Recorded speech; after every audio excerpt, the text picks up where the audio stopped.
So we're at Parashat Shoftim. Really, the real reason I called on Kehillat last night is I needed help with something. A situation. Someone I needed in the rabbinic world who needed some help, and I called, and it's something that's going to take our Kehillat a lot of hours of his time. And I said, are you sure that you want to do it? So he told me, Rabbi Yonatan, if I can do a mitzvah for somebody to help them, I will. That's the whole point of having the ability to do mitzvot. He said there are some chachamim that use their power to hurt people, to abuse people, to manipulate people. He said you should use your power to open doors for people if you can. Yeah, sometimes you can't, but if you can, then that's what you should do. This is something that you think is so simple, but Rabbi Rambam, if you remember right, in Maspeak of Hashem, the guy that's serving God, he says sometimes you can help a person out with money. You give them tzedakah, you help them out. Sometimes it's not tzedakah, sometimes it's a loan. A person just needs help temporarily. It's not always. Sometimes you help them giving them a job. Sometimes you give a person a place to live. So everyone has a different way to help. He says, but there's also what's called nidivut hashpa'ah, the generosity of influence. You know someone. You know someone that can help someone else. And all they need is a good word from you for that. If you can, then help. You have a connection, someone else needs that connection. Some people say, I don't want to use my connections. So what's the point of having the connections? You're not going to use them for other people. What's the point of it? It doesn't help anybody. It's hard to ask someone else. Yeah, that's part of it. It's hard to give people money too. It's everyone has a different... What about if they don't pay back? You need to pay the money, right? No, why? I'm not asking to pay back. Let's say someone needs a green card and they're part of our community. And part of applying for a green card is you need a letter from a religious leader saying that you're in good standing in the community. I'm trying to So why not write such a letter? This week I had a student need to take a law exam. And it's going to fall out on Shabbat. And the only way they could get out is if they have a letter from a religious leader saying that they can take the test on Sunday. So I wrote a letter. I have different templates of letters that I've written over the years. For people who need to take off high holidays, for people who need to take an exam on Sunday, for people who need to wear a head covering and a passport photo. I have all kinds of... over the years, people ask me to write letters. So normally, if someone asks me for a certain letter that I already have, it's just a few minutes to change the name, make it a PDF, and send it over there. Why not? If you can help somebody, why not? I don't have the ability to help people financially. I don't have that ability. I don't have the ability to help people with a lot of physical things. But there are some times that I am able to help a person. Then every person needs to use those things in the proper way. Let me tell you this. This is Parashat Shoftim v'shutrim titen lecha b'chol sha'arecha. Appoint judges and officers in all of the gates of your cities. Asher Adonai Elohecha neten lecha v'lishvatecha, that Hashem gives you and lishvatecha, to your tribes. V'shaftu et ha'am mishpat tzedek, and they will judge the people a righteous judgment. Lo tateh mishpat. Do not pervert the judgment. Lo takir panim. Don't have favoritism in judgment. Lo tikach shochad. Don't accept bribery in judgment. You know, one of the character traits you need to be a judge is that you hate money. Not just you don't want money, you hate money. Because if not, then you'll do a lot of things for money. So I want to ask the Kotzker Rebbe. Rebbe, is there how can you find a person who hates money in today's world? This is why it's not a problem. In today's world, you just pay a person enough money, they don't hate money, so he'll be... That's a good idea. Because the money will blind the eyes of even the most wise. And will make the people who are just, it'll make their words crooked. Tzedek, tzedek tirdof, pursue righteousness. Twice it says. So you shall live and inherit the land. Asher Adonai Elohecha notena, that Hashem is giving to you. There's so much in these psukim, and I only have a few minutes of my time, so I want to try to go here and everything we learned tonight should be the Nishmat my grandfather. These judges, these officers that you're appointed. Titen lecha, they're there at the end of the day for you. When there is no law in the land, it's chaos. Anarchy is not a positive trait in Judaism. Neither is a crooked government. Both of those things are crooked. The greatest thing to find in the world is a just, a righteous form of government.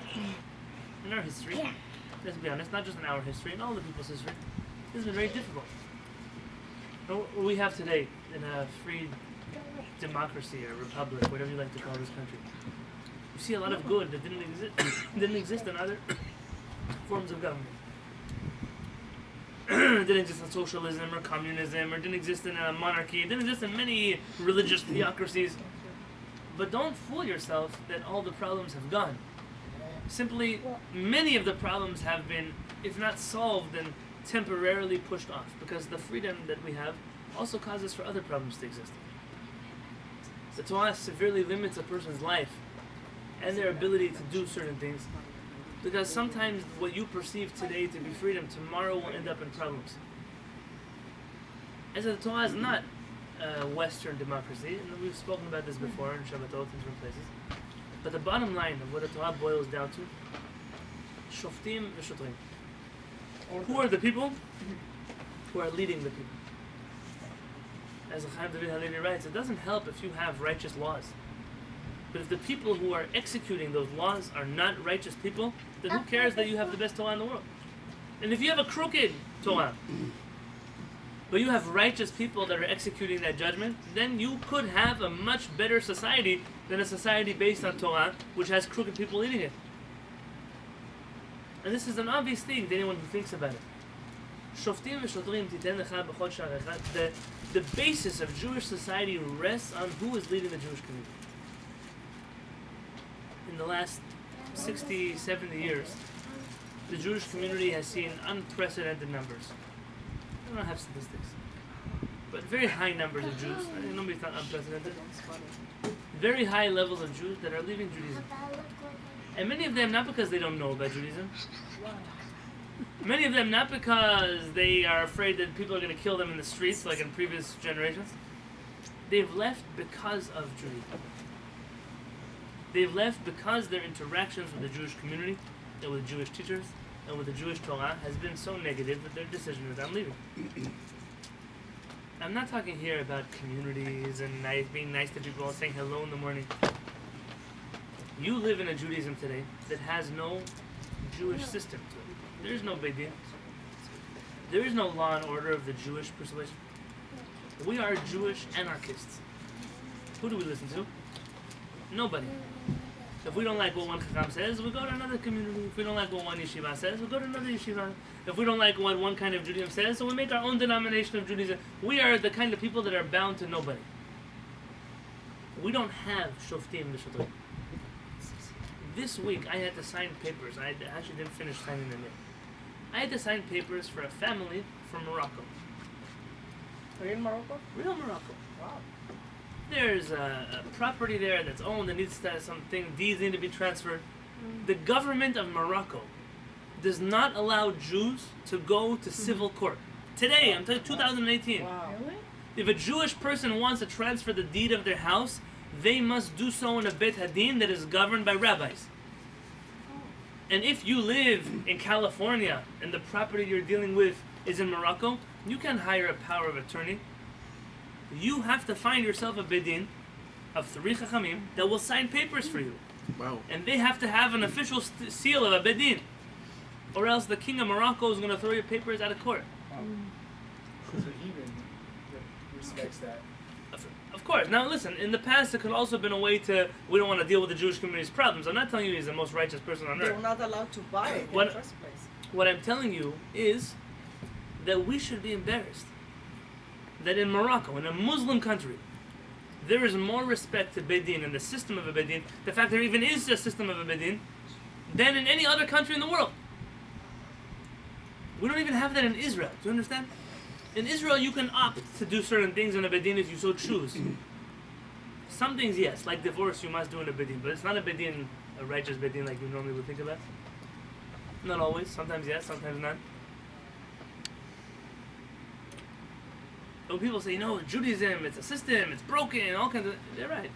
They're right, but it's our doing. The example, the family I was speaking earlier this week about Gittin, about divorce. About a lady, how she's always inconvenienced in the story of the get. She can never give a get. So she could be remaining an aguna for her whole life. A man could say, I don't want to give my wife a get, and you can't force me. And the answer is, what can you do to force a man to give his wife a get? In our community, absolutely nothing. even if you sign a prenup, the only way the prenup works is every day the man has to pay $150 to the Beit Din. Look, if he's a wealthy man, you think he cares? If he so much hates his wife, so he adds it to his expenses. That's what he does. And if he's a poor man and he has nothing to collect from, okay, where are you going to get my money from? So what's going to help you? And they think they solved the problem. They didn't solve the problem. They put a really bad Band-Aid on the problem. It's like when you try to cover water pressure with duct tape. How long is it going to last? 20 seconds? It's going to blow up anyways. There's a problem that nobody's fixing. But they can annul the wedding. Well, you can't annul a wedding. In a Beit Din of today, we have no problem. In the yesteryear, when we had Beit Din that functioned, I mean, Morocco is a great example of that. The chief rabbi in Morocco passed away this week. Oh, I saw that. He was an unbelievable person, a real humble person. It's amazing. You want to know how people hate people? There's a famous picture of him kissing the king of Morocco's hand. He likes on his knees kissing the king of Morocco's hand. He's a chief rabbi, but the king is still a king. You don't know what a king is. He's a real king. But the king who has very kind attitudes toward the Jews. The king of Morocco is a there, I think there's a picture of him in like Florida's airport. He bumped into the Chabad rabbi. They took a selfie together, like something like. The Jews, he appreciates them very much. And he was wondering, like, that's a king. The guy in the lacrosse polo shirt is the king of Morocco. It's a funny thing almost, but at the end of the day, he's the supreme ruler. And when he saw him, he kissed his hand, and people were saying, "See, this is not a rabbi. It's a pushover rabbi when he's kissing people's hand." How much hatred could you have for one of the last rabbis in the world who might have had derech eretz, that knew what it was like to work as the chief rabbi of the kingdom of somewhere? Where do you have people like that? So in our Beit Din system, good luck. You don't want to give your wife a get? We have the ability to make your life miserable. We could put you in prison. We could beat you in the Beit Din. We could take away your property. We could make sure there's no community that's going to count you from it. We can make your life in such a way that you will want to give your wife a get. Trust me, want to give your wife a get. Sounds abusive. It's also abusive not to give your wife a get. Now, you can't do this on your own. You don't just go beat up people in the streets. Of course not. But when there's a system in play, we can. I have a friend. He's a rabbi. He wrote a thing. He said, "I don't know that I want my daughter to get married." For real. He said, "Getting married with a ketubah is a liability. If my daughter marries the wrong guy, and he keeps her on a guna for 16 years, it's a normal thing, by the way. There are hundreds of people like that. 16 years. He said, what can I do as a rabbi? I set my daughter up for failure because there's no way to get out of it. She's stuck until this person changes his mind. So what promise do I have to a lady when she gets married? I can tell her, don't worry, rest, be safe, be secure, be happy. You can calm down. The Beit Din is going to take care of you. I can't promise for that. In Morocco we could. The Beit Din said, listen, don't be afraid to sign a ketubah. At the end of the day, if he doesn't act, we're going to take care of it. We can't promise that anymore. We've ruined the system of Beit Din. We don't have it anymore. And then we wonder why so much of our Judaism looks out of place.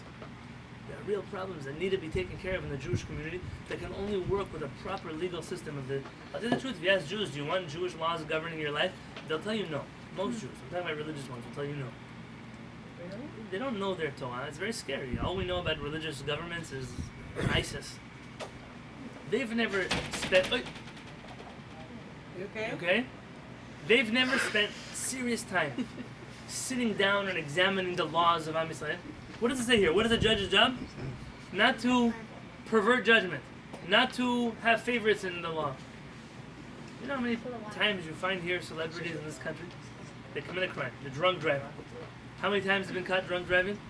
6 times. 7 times. They go to prison. How long do they stay in prison for? 3 days. 3 days? 4 days? And then they... Average. Imagine, there's a guy from the Bronx, from Harlem, is a black guy, is speeding in his car and gets caught in the middle of the night by a New York cop. He gets put in prison for how long? 3 years. Yeah. Why? The neighborhood. Why? He doesn't know He doesn't know the right people. My wife always says, a good lawyer knows the law, a better lawyer knows the judge. That's the way the system works. It's not a just system. It's a legal system. And every system has flaws. I'm not here to hate on any particular form of government. But when a person lives in a system that is not just, that is not right, I suggested here before, to watch a movie. It'll ruin your night. This movie will ruin your night. It's called Crown Heights. Oh yeah. But a young man that was put in prison for 21 years for a crime that he didn't do. You think it's just one person? Go to the Innocence Project. Google that. And see how many hundreds of people spent their whole life in prison for something that they didn't do. 30 years later, 40 years later, DNA evidence that they couldn't handle in the 70s or the 80s exonerated them. They weren't even there. And they've been telling people their whole life, we didn't do it. And you know, everyone in jail says they didn't do it. Every criminal says I didn't do it. And you know, to be framed for something, for sure that in your life you've been blamed for things you didn't do. Something stupid. Why did you leave the food out? Why did you... Something that's not even a big deal. Who left the toilet seat up? These kind of questions. Yeah? There's silly things people bring up. And it wasn't me, Ren. It really wasn't you. It was somebody else. Someone does, hey, why'd you spill... You got a kid. Why'd you spill this on the floor? He didn't do it. It was his brother who did it. That 10 seconds of I've been framed. I've been set up for something I didn't do. Imagine doing that for 30 years. Living in a cage, losing your wife or your children. Everybody you know thinks you're a criminal. And then one day out of nowhere someone takes up your case, shows that you weren't even there. And then you walk out into the sunlight. And you don't know anybody anymore. You don't have friends anymore. You don't have a college education anymore. You didn't have any work experience for the last 30 or 40 years. You have a criminal record. Maybe they take it away, but everybody knows where you've been for the last 30 or 40 years. You don't even know how to use a smartphone. You don't even know how to use a cell phone. You don't know how to start up a computer. We say, we're sorry. We're sorry that you were wrongfully convicted. What does that sorry take you? And people like that are going to end up in drugs, end up back in prison, they're going to end up dead in the street. And you pretend that you live in a justice system. Where are the judges? I saw it today. I was watching a courtroom today. I'm very fascinated with law. Okay, I study halakha all day. So non-Jewish law also interests me equally. And I see this judge, and it's like, don't think, it's not like what you see on TV. There's a big courtroom, wooden benches, trials, jury. Most of these guys, they're standing in a row. It's like a conveyor belt. There's 100 people in a room, and there's a judge. They don't even see you. Sometimes it's through a TV, or it's through a bulletproof glass, or some of you might have seen these things in real life. And people just pass. They pass one after the next, after the next. It's like when it says in the tefillah of HaShamayim that we pass before Hashem like sheep. It's exactly what it looks like. How many minutes do you get before they decide to put you 6 months in prison? Maybe 3.5 minutes, 2.5 minutes, 5 minutes. The judge looks at you. You have anything to say? They don't even know where you are. You're handcuffed. You're not even dressed like a human being. In halakha, you have to be dressed like a civil human being in court. They can't put you in a jumpsuit and put you in with handcuffs inside of a courtroom. You're not an animal. 5 minutes? In 5 minutes you can decide a person is going to take away 3 years of his life? In 5 minutes you can make a decision that a person is not going to go back to their family? Yeah, I've seen that. It's crazy. How could that be? And you still pretend you live in a first world country. As if Saudi Arabia is the country that has problems. I experienced it firsthand. I went to a traffic court, and I was right. I was standing over there, there were about 50 people. They have less than 1 minute. What do you plead? If you plea you're not guilty, you have to go and then it's so long. If you want to talk with the judge, forget about it. What do you plead? Guilty or no guilty? That's all you have. You can't even say. Horrible. We have to understand that there are many things that come into this. In halakha, forgive, I'm not here to offend anybody. If I would have to have the choice to go be a lawyer, I couldn't do it. I couldn't do it. You know that two people go to, I'm telling you now, let's say that, who's friends here with each other? Aaron and Raphael, they're best friends, yeah? They have to go to court together. And the judge says, you know, Raphael, according to American law, he has to pay you $50,000. But according to halakha, he only has to pay him $10,000. Then after the court, he has to pay him back $40,000. How do you keep money? That's called stealing. When you go to Yom Kippurim, and the judge let you, according to non-Torah law, the judge says you get $50,000, but according to halakha, you would only get 10.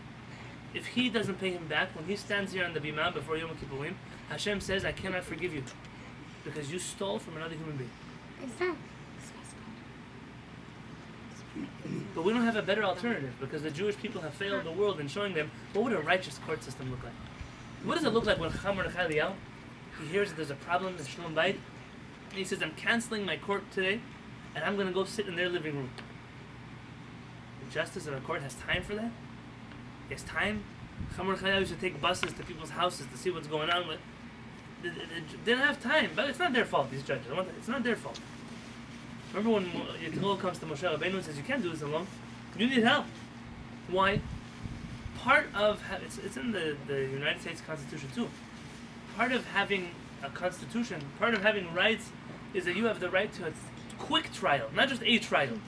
Some of these people wait 3 or 4 years before the judge even sees them.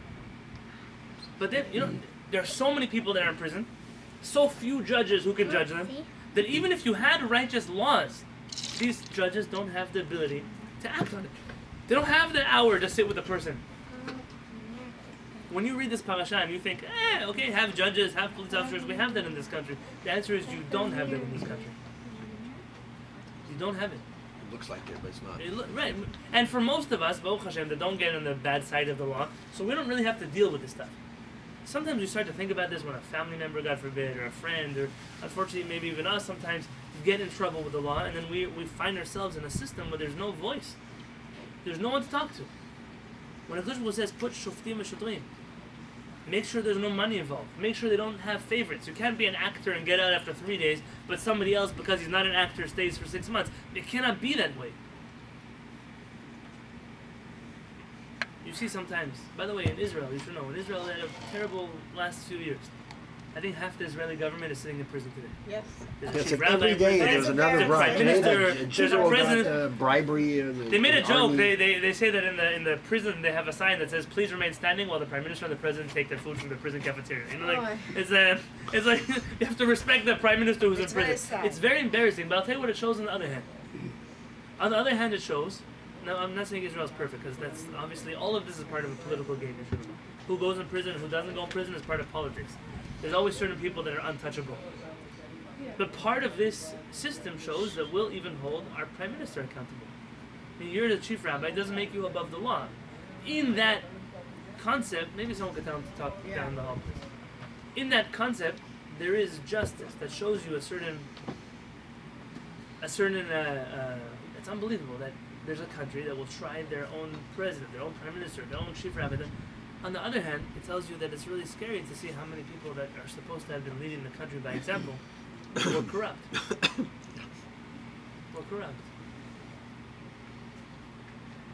want to talk about a leader. I just spoke today. Somebody was accused of something. I was speaking to them over the phone. I told him, I said, I wanted to listen.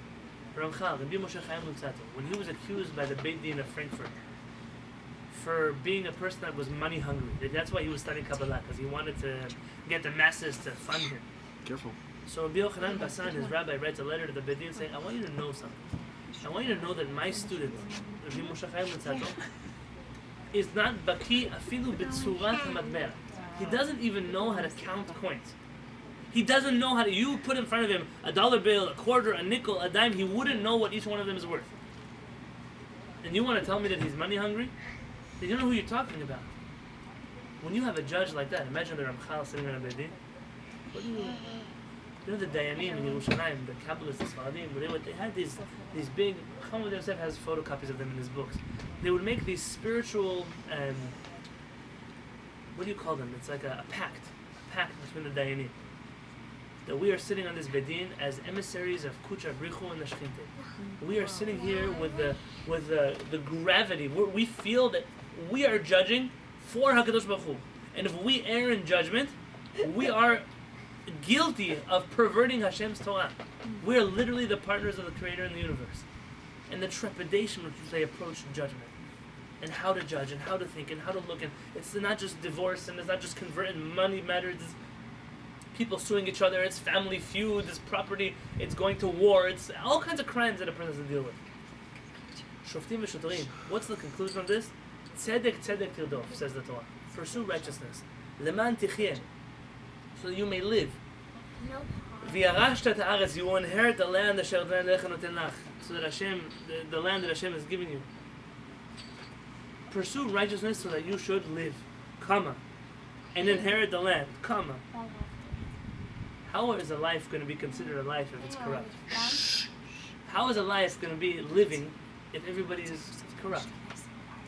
And how do you expect to hold on to the land of Israel if everything you do in the land of Israel doesn't follow righteousness, doesn't follow proper judgment, doesn't follow the way that Kadosh Baruch Hu created the world to be?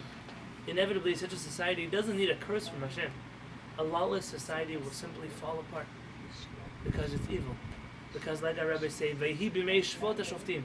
It was in the days of the judges when they judged.